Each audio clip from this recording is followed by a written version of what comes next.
বড়বাজারের মেছিয়াপট্টিতে সেখানে একটা হোটেলে লেগেছে আগুন। তো সেই আগুন নেভাতে গিয়ে দমকলের তো হিমশিম দশা। শেষমেশ এমন অবস্থা হলো, হয় ঝলসে নয় শ্বাসরোধ হয়ে ধোঁয়ায় 14 জনের মৃত্যু হলো। আর এখান থেকে উঠছে এক গাদা প্রশ্ন। একবার ভেবে দেখুন তো কিভাবে নামানো হচ্ছে। যারা আটকে পড়েছেন তাদের উদ্ধার করা গেছে, বেশ কয়েকজনকে উদ্ধার করা সম্ভব হয়েছে, হাসপাতালে পাঠানো হয়েছে, কিন্তু উদ্ধার করতে হয়েছে কিভাবে দেখুন, ল্যাডারে করে এইভাবে কোনো মতে। এইরকম অবস্থা হবে কেন? একটা হোটেল কর্মীরা, তাদেরও জীবনের কোনো দাম নেই। যারা হোটেলে গিয়েছেন তারা তো টাকা দিয়ে রুম বুক করেছেন থাকার জন্য, তাদের কোনো সিকিউরিটি নেই, তাদের জীবনের কোনো দাম নেই। এই যে দুর্ঘটনা ঘটলো, এই দুর্ঘটনার দায় কার? কিভাবে ঘটলো এই দুর্ঘটনা?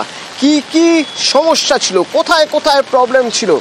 ধরে নেওয়া যাক যদি বেআইনি কাজই হয়েছে, বেআইনিভাবে নির্মাণ হয়েছে, তো তার জন্য নজরদারি কোথায়?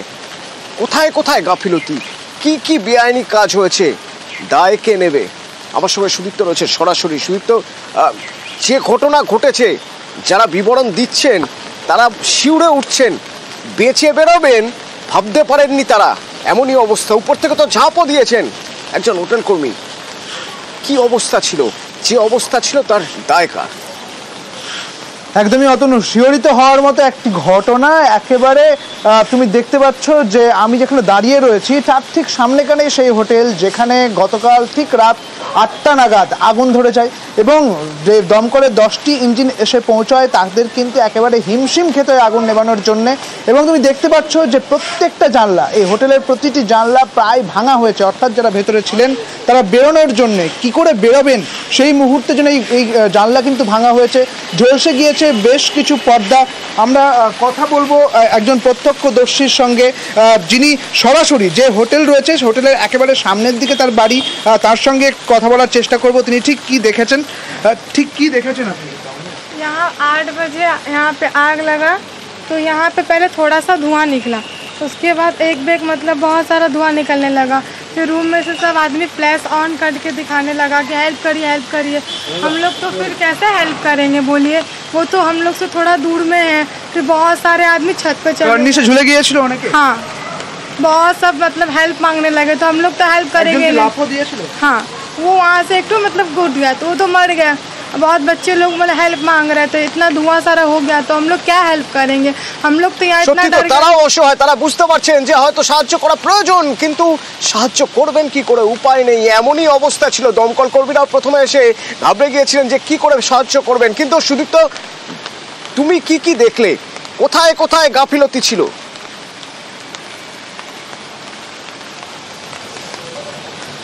দেখো, যেটা দেখা যাচ্ছে যে বিল্ডিং এখানে নির্মাণ করা হয়েছে সেই বিল্ডিং একেবারে বেআইনি বলা চলে, কারণ 5 তলার বেশি এই বিল্ডিং রয়েছে এবং পাশাপাশি দোতলাতে একেবারে ইট দিয়ে গাঁথা রয়েছে, যেখানে রেস্তোরাঁ ছিল এবং সেই সঙ্গে যেখানে বার ছিল। এবং তুমি যদি দেখো যে এই যে লোকালয়, এখানে একটি স্কুল রয়েছে এবং স্কুলের 200 মিটারের মধ্যে কোনোরকমভাবে বার কিন্তু তৈরি করা যায় না, কিন্তু এখানে তাহলে বার কীভাবে তৈরি হচ্ছিল? যেটা দেখা যাচ্ছে একেবারে ঘিঞ্জি এলাকা। ঠিক কিভাবে আগুন লাগে তা দেখার জন্য ফরেন্সিক টিম আসার কথা রয়েছে, তারা আসবে, ঠিক কিভাবে কি কারণে আগুন লাগে সেই বিষয়টা তারা দেখবে। এই মুহূর্তে দমকল কর্মীরা রয়েছে, অর্থাৎ যে কুলিং প্রসেস, সেই কুলিং প্রসেস কিন্তু চলছে। একইভাবে সুজিত বসু কি বলছেন একবার শোনা যাক। খবর আসার সাথে সাথে উল্টো দিকে আমাদের সেন্ট্রাল এভিনিউ ফায়ার স্টেশন, ওখান থেকে 2 মিনিটের রাস্তা, 10টা ইঞ্জিন প্রোভাইড করবার পর আমরা যেটা লক্ষ্য করি ওখানে সেই হোটেলের চতুর্দিকটা গ্লাস এবং যেভাবে আবদ্ধ আছে সব, এন্ট্রি নিতে আমাদের খুব কষ্ট হয়, কিন্তু আমরা এন্ট্রি নিই এবং অনেক লোক ছাদেও উঠে যায়। আমরা ল্যাডার লাগিয়ে সেই লোকগুলোকে উদ্ধারও করি। কার্নিসেও যে সমস্ত লোকজন যায় সেই লোকজনদেরও আমরা রেস্কিউ করি। তারপর গ্যাস সিলিন্ডারও বাস করে, কিন্তু যেটা হয় স্মোক এমনভাবে ছড়িয়ে পড়ে যেটায় লোক শ্বাসকষ্টতে লোক মারা যায়। বেআইনিভাবে ওখানে কিছু কাজকর্ম হচ্ছিল। এরা যখন বাড়ি বানায় তখন একরকম নকশা করে। আমরা এগুলো এনকোয়ারি করছি। এটা খুবই দুঃখজনক ঘটনা, স্ট্রংলি অ্যাকশন হবে এটুকু বলতে পারি। আমার আরেক সহকর্মী সার্নিক রয়েছেন আমার সঙ্গে এনআরএস এর সামনে থেকে। এনআরএস, যারা মারা গিয়েছেন, যারা আহত, তাদের পরিচয় কি?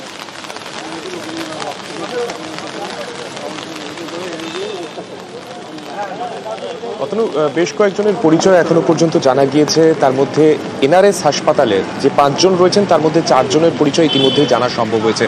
যেটা পুলিশ সূত্রে আমরা জানতে পারছি, তার মধ্যে 2 শিশু যাদের মারা যাওয়ার খবর গতকাল থেকে আমরা সামনে এনেছি, তার মধ্যে সেই 2 শিশুও রয়েছে যাদের দেহ বর্তমানে এনআরএস মেডিকেল কলেজ হাসপাতালে রাখা রয়েছে।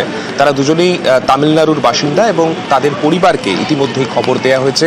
পরিবারের তরফে লোক আসার তারপরেই তাদের ময়না তদন্তের যে প্রক্রিয়া সেই প্রক্রিয়া করানো হবে। কেননা এখনো পর্যন্ত পরিবারের কনসেন্ট যেহেতু কোনো যাদের দেহ এখানে রয়েছে কারোরই হয়নি, সেই কারণে এখনো কোনো রকমভাবে ময়না তদন্তের প্রক্রিয়া কিন্তু শুরু করা সম্ভব হয়নি। যেটা এখনো পর্যন্ত আমরা পুলিশ সূত্রে জানতে পারছি, মোট 5 জনের মধ্যে যে 4 জনের পরিচয় জানা গেছে তাদের মধ্যে 2 শিশু তো অবশ্যই রয়েছে, তার পাশাপাশি প্রয়াগরাজের একজন বাসিন্দা রয়েছেন, একজন মহিলা, এবং তার পাশাপাশি মনোজ পাত্র বলে এক ব্যক্তি রয়েছেন যার নাম পুলিশ সূত্রে আমরা জানতে পারছি। এই মোট 5 জনের দেহ এখনো পর্যন্ত, তার মধ্যে একজনের দেহ অবশ্যই শনাক্ত করা সম্ভব হয়নি। দেহ শনাক্তকরণের পরে পরবর্তীতে ময়না তদন্তের প্রক্রিয়া এবং সেই সমস্ত বিষয়ের মধ্যেই কিন্তু বর্তমানে তদন্ত প্রক্রিয়া এগোচ্ছে।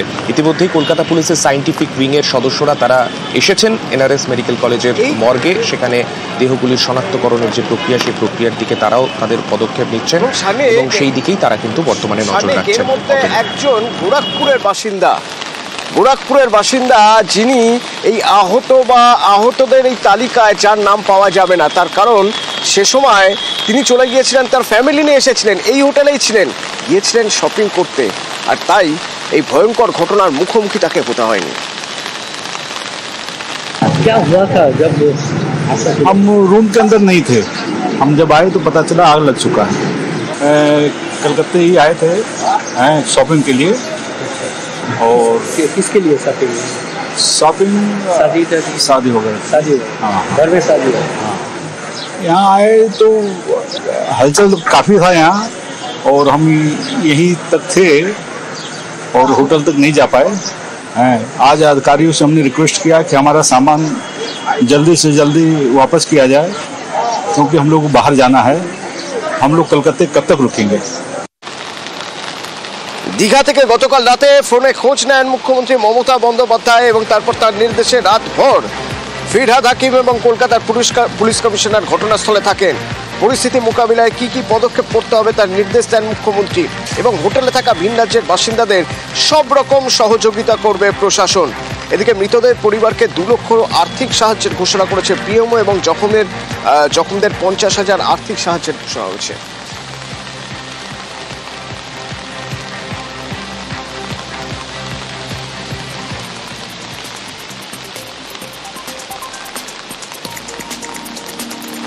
এবং মেছুয়া বাজারে আগুনে ক্ষতিপূরণ ঘোষণা করেছে রাজ্য। মৃতদের পরিবারকে 2 লক্ষ টাকা আর্থিক সাহায্য এবং জখমদের 50,000 টাকা অর্থ সাহায্য করবে রাজ্য সরকার। এক্স হ্যান্ডেলে পোস্ট করেছেন মুখ্যমন্ত্রী মমতা বন্দ্যোপাধ্যায়।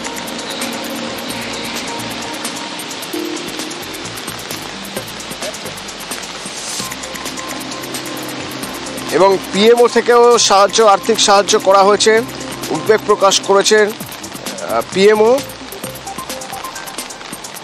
মৃতদের পরিবারকে 2 লক্ষ টাকা আর্থিক সাহায্য এবং জখমদের 50,000 আর্থিক সাহায্যের ঘোষণা করা হয়েছে।